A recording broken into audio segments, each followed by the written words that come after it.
Hoje vamos falar sobre inovação, novidades, temas que muitas vezes surpreendem e a gente acha até que é ficção científica. Estamos falando das novas tecnologias utilizadas no caso específico da hematologia.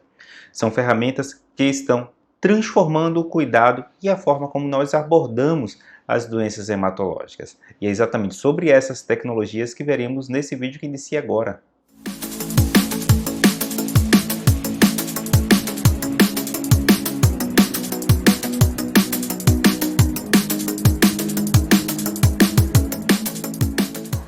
Olá, meu nome é Jeidson Cruz, sou hematologista, criador e editor do canal de hematologia Hemato-Noeb, o canal de hematologia. Vamos ficar aqui alguns minutos, importantes e relevantes minutos, falando de algo que é muito interessante, que é importante para você e que pode até mesmo modificar a forma como você vê a ciência, como você vê a hematologia. Hoje, para ser mais específico, vamos falar de como as tecnologias, como inovações modificam o cuidado da hematologia.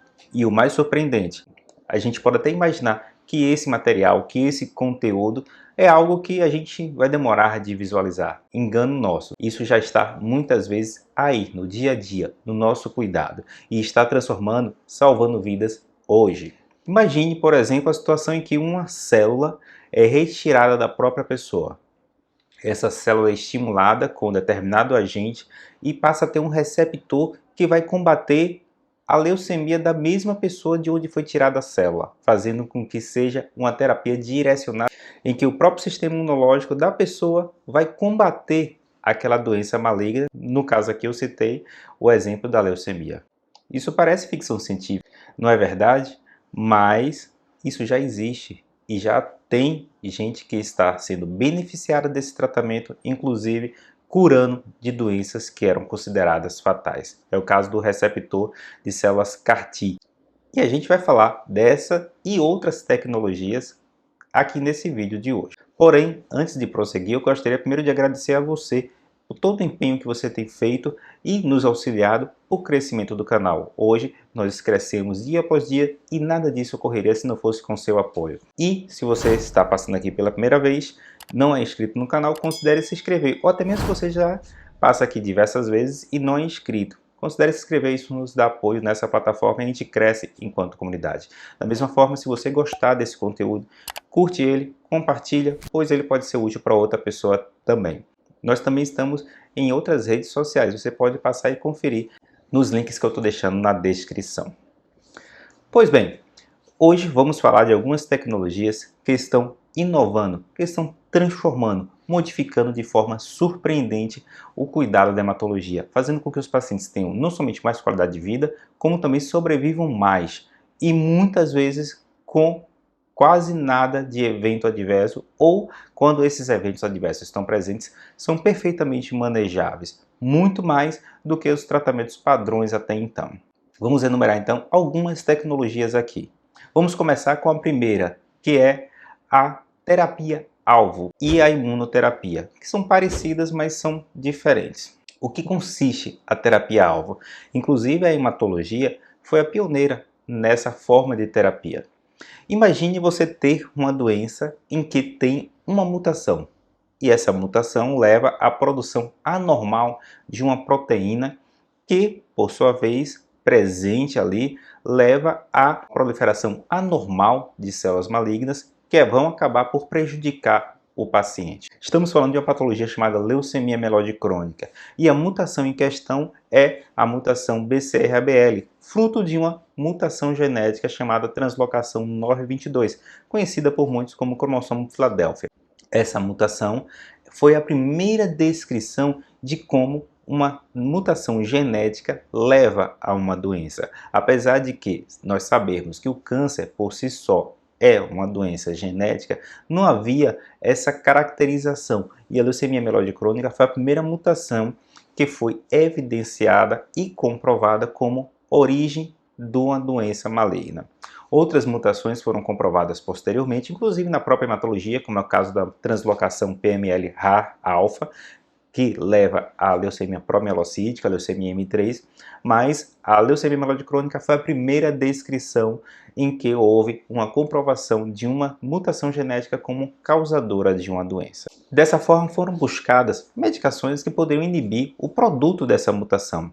E o produto dessa mutação é uma proteína com atividade enzimática chamada tirosinocinase, que, como eu afirmei anteriormente, leva a uma produção anormal de células, fazendo com que ocorra sintomas como aumento do baço, sintomas de leucostase, que é uma obstrução por causa dos leucócitos a nível de circulação sanguínea, além do próprio risco de transformação para uma doença muito mais grave, como é o caso da leucemia mieloide aguda. Tudo isso ocorre na leucemia mieloide crônica, conhecida como LMC.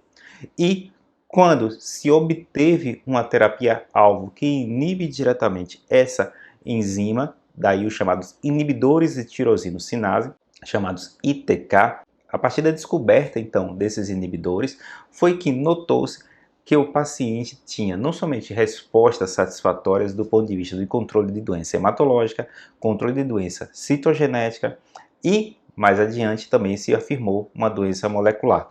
Hoje, inclusive, nós podemos até suspender a terapia com os inibidores de tirosinocinase, com ITK, em situações bem específicas, como é o caso de pacientes com remissão molecular prolongada, ou seja, remissão profunda. Esse é um exemplo de terapia-alvo. É parecida, mas não é igual com a imunoterapia. A imunoterapia, ela pode ter características de uma terapia-alvo, como é o caso também pioneiro da hematologia, cuja molécula que foi primeiramente lançada foi o rituximab. O rituximab é um anticorpo monoclonal cuja atividade é inibir uma proteína CD20. Essa proteína CD20 está presente nos linfócitos B. Assim, doenças malignas dos linfócitos B, como é o caso dos linfomas, teriam benefício de você atingir diretamente essa célula com esse anticorpo monoclonal. Daí o sistema imunológico se encarregaria do restante, ou seja, destruir aquela célula juntamente com outras moléculas que estariam sendo adicionadas ao regime. É o que ocorre hoje em dia com o tratamento padrão para o linfoma difuso de grandes células, que é o R-CHOP, o rituximab, juntamente com a poliquimioterapia. Outras terapias baseadas em monoclonais foram também lançadas, como é o caso do trastuzumab para câncer de mama, do brentuximab utilizado para linfoma Hodgkin, enfim, diversos outros monoclonais se sucederam ao rituximab. Esse foi um dos primeiros a ser lançado como uma terapia, imunoterapia, melhor dizendo, para doença oncohematológica. Porém, existe outro tipo de imunoterapia, em que, na verdade, eu não quero destruir uma célula diretamente. Eu faço uma chamada imunomodulação, eu faço uma regulação do sistema imunológico. E aí existem moléculas mais antigas, como é o caso da talidomida, e existem moléculas mais novas, como a lenalidomida, pomalidomida, que atuam como imunomoduladores, em que ele não inibe diretamente uma célula, não inibe diretamente a atividade daquela célula imunológica, porém ela regula, fazendo com que a desregulação que está levando à formação da malignidade, como é o caso do mieloma, para as moléculas que eu citei, em que há uma desregulação do microambiente da medula óssea, fazendo com que essa desregulação leve a uma vantagem da proliferação do plasmócito, que é a célula maligna no mieloma. Dessa forma, o imunomodulador ele impede essa proliferação anormal, fazendo com que ocorra dessa forma a redução da doença. Puxando um pouco a partir dessa ideia de terapia-alvo, de imunoterapia, nós podemos já iniciar a segunda evolução tecnológica, que é o ganho oriundo da nanotecnologia. Esse conhecimento pode até parecer um pouco exagerado, mas também já está presente no nosso dia a dia. Menos comum do que a imunoterapia e do que a terapia-alvo, mas estão presentes sim. Há estudo de nanomoléculas. O que são essas nanomoléculas? São moléculas bastante pequenas, muito pequenas, a ponto até de se integrarem com as próprias moléculas do próprio organismo. Elas, exatamente com esse propósito, têm sido utilizadas, por exemplo, a pesquisa de nanopartículas para a entrega de medicamentos. em que a partir de um desenho feito de uma molécula eu posso otimizar a entrega de determinada medicação que teria, por exemplo, uma vida muito curta e não teria benefício se eu injetá-la diretamente. Assim, com o uso da nanopartícula, eu posso fazer com que aquela molécula tenha uma liberação mais prolongada, mais adequada, portanto, ao perfil daquela patologia. Uma outra coisa que eu posso também fazer é que nós sabemos que a quimioterapia ela é tóxica. Existem determinadas medicações que às vezes tornam até proibitivo o uso em determinadas pessoas com problemas cardíacos, problemas respiratórios, enfim. A nanotecnologia pode ajudar nessas situações, da mesma forma fazendo com que determinada molécula que teria um efeito muito tóxico seja liberada de forma mais controlada e com menos eventos adversos possíveis para aquela pessoa com o máximo de benefício. Como afirmei, a nanotecnologia ela está já em estudo, é bem menos frequente a gente ouvir falar dessa ferramenta tecnológica, dessa inovação do que as terapias-alvos, mas elas estão presentes sim. E é uma evolução que a hematologia vai usufruir, que vai contribuir para salvar bastantes vidas. E a inteligência artificial? Essa é uma outra inovação tecnológica, é a terceira que nós falamos aqui, que certamente também vai contribuir e muito, se já não está contribuindo para a hematologia ou para a medicina de forma geral. A inteligência artificial é algo muito promissor. Não somente porque ela pode oferecer respostas para muitas perguntas que, isoladamente, nós poderíamos levar bastante tempo. Nós sabemos que hoje a quantidade de dados produzidos por nós são muito grandes. Portanto, isso seria humanamente impossível nós analisarmos todos esses dados. A inteligência artificial pode nos ajudar e de forma muito produtiva, exatamente nos auxiliando na análise desses dados, na criação de novas respostas para perguntas que nós fazemos, oriunda desses dados que ela é capaz de analisar, que ela é capaz de compilar. E aí é uma infinidade de dados. Nós vamos saber sobre questões relacionadas a novas pesquisas científicas, inclusive medicações, novas ferramentas diagnósticas. Vamos poder fazer simulações. Nós sabemos que o tempo de desenvolvimento de uma droga é muito grande. Então, a inteligência artificial pode nos auxiliar, quem sabe, na simulação de entrega de drogas, na simulação de novas moléculas que poderão ser novas medicações a serem utilizadas no futuro. Sem falar nos próprios benefícios que a própria inteligência artificial será capaz de entregar para o cliente, para o usuário, para o paciente, para a família, baseado em informações. É claro que nós temos que ter um pouco de parcimônia, um pouco de cautela, por dois motivos. Um é que esse processo ele está ainda em andamento. Então, as ferramentas de inteligência artificial que nós temos até o presente, elas estão aprendendo ainda. Então a gente tem que ter bastante cuidado ao utilizá-las. É tanto que não raras vezes, quando a gente faz algumas perguntas para o ChatGPT, por exemplo, que é uma das inteligências artificiais que foi criada pela OpenAI, nós temos muitas vezes observação pelo próprio chat, deve ser olhado com bastante cautela aquela resposta e, claro, se há uma suspeita de alguma patologia, a pessoa deve procurar o especialista. No caso das doenças do sangue, o especialista é o hematologista. Mas a gente não tem dúvida de que quantas informações que nós teríamos que procurar em buscador A, buscador B e depois nós juntarmos com a inteligência artificial, nós podemos ter essa resposta oriunda de diversas fontes, como se fossem diversos buscadores buscando aquela resposta para a pergunta que nós fizemos.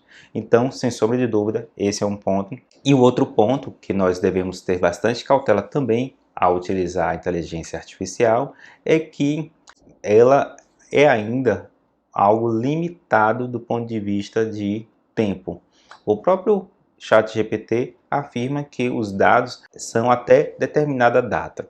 Então, pode ser que aquele dado que você está vendo não esteja completamente atualizado.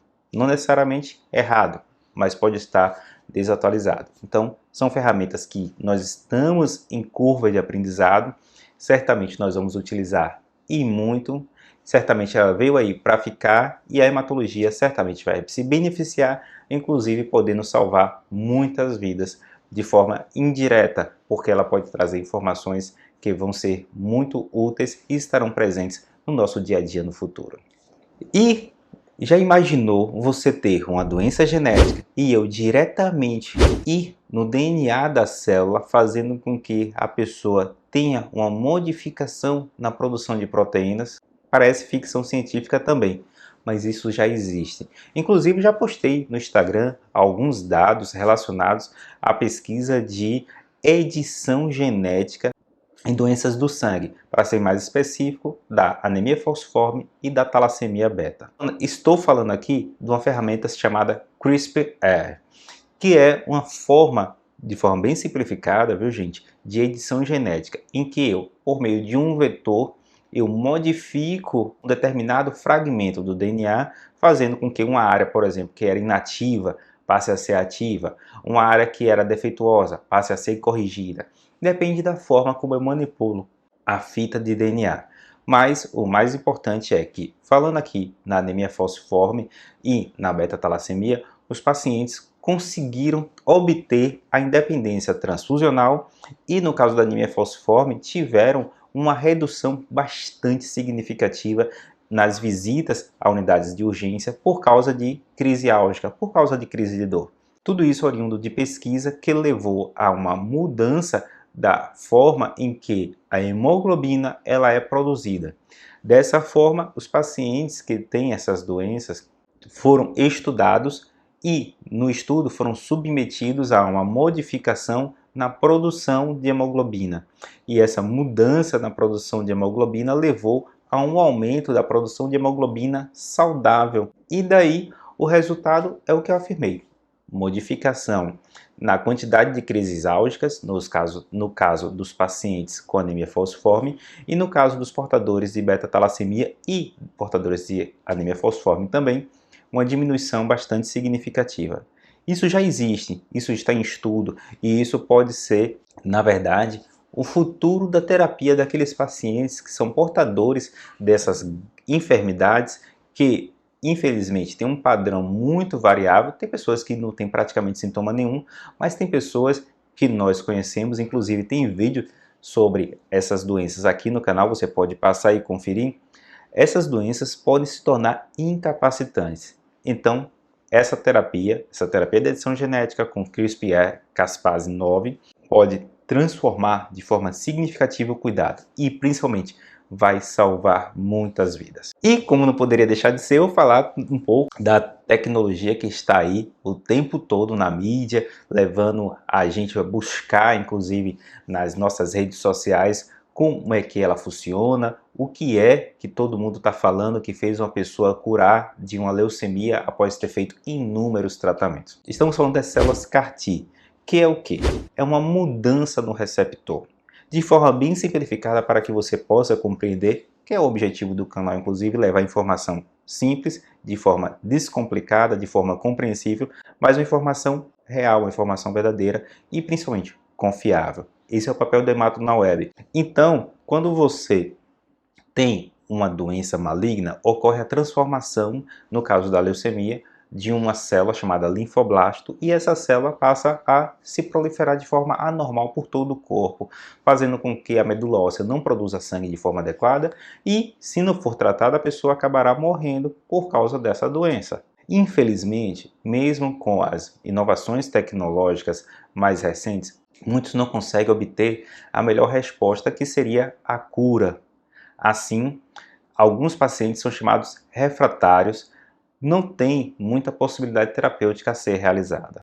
A partir dessa demanda, ou seja, daqueles pacientes que tinham uma necessidade que a terapia convencional não atendia, foi buscada, e essa busca não é nova, ela data desde a década passada, uma forma de terapia diferente, em que o próprio sistema imunológico se direcione contra a célula maligna, fazendo com que ela seja morta pelo próprio sistema imunológico. E isso é baseado na informação que muitas vezes a doença maligna ela é uma deficiência também do sistema imunológico de combater o câncer. Assim, foram então manipuladas células retiradas da própria pessoa, células T, ou seja, linfócitos T, que a partir da inoculação de um vetor que vai fazer com que ela tenha modificação na estrutura dos seus receptores, essa célula ela é manipulada em laboratório e, uma vez madura, entre aspas, ela é infundida novamente na pessoa.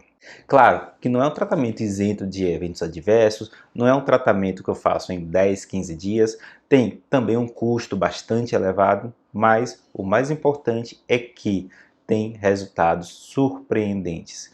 Pessoas que eram condenadas, e eu digo literalmente condenadas, pois não havia nada mais a ser feito, como é o caso dessa paciente que várias vezes ela posta nas suas redes sociais que está curada da leucemia e foi a primeira paciente a ser tratada com esse receptor. Não é à toa que atualmente é buscado terapias para outras doenças como mieloma múltiplo, linfoma Hodgkin, linfoma não Hodgkin, até mesmo tumores sólidos, pois hoje sabe que as células CAR-T podem ser uma modificação na abordagem do tratamento de longo prazo dos pacientes portadores dessas malignidades, fazendo com que ocorra uma resposta profunda provocada pelo próprio sistema imunológico da pessoa. Outras células estão sendo pesquisadas, é o caso, por exemplo, da célula CAR-NK, que é um pouco parecida com a célula CAR-T, mas ela é oriunda de um linfócito NK. E aí, você sabia que inovações tecnológicas salvam vidas? Você sabia que a hematologia é uma das áreas da medicina que mais ocorre inovações tecnológicas? Pois é, e o meu papel aqui no Hemato na Web é trazer essas informações para você. E a nossa perspectiva futura é que, com essas novas tecnologias que estão chegando no dia após dia, e certamente aparecerão outras também, levará a uma melhor sobrevida, cura de pacientes que não tinham potencial de cura nenhum e até mesmo fazendo com que doenças deixem de ocorrer. Se eu consigo descobrir que o paciente tem determinada tendência a uma doença e eu consigo descobrir antes, dessa forma fazendo com que ocorra o tratamento antes da doença mesmo ocorrer. Tudo isso pode parecer ficção científica, mas tudo isso é fruto de estudo e isso poderá estar presente no nosso dia a dia nos próximos anos, quem sabe. Então, eu fico por aqui agradecendo mais uma vez a sua atenção por esse vídeo. Se você gostou, não deixa aí de deixar o gostei, compartilha se você acha que é interessante e, claro, não deixa de se inscrever no canal se você não é inscrito. Tá legal? Espero que vocês fiquem todos muito bem e até a próxima.